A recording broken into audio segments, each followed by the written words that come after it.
ఆత్మల రక్షణ కొరకై నేను అలయక ముందుకు సాగేదను.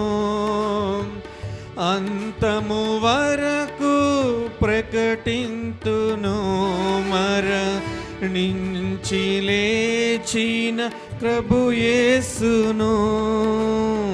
హతసాక్షులలో చేరుటకైనా ప్రయాసపడెదా సువార్తకై.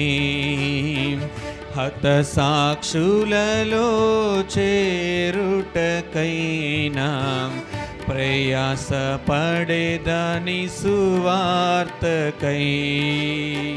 ప్రకటింతును నీ సువార్తను సకల జను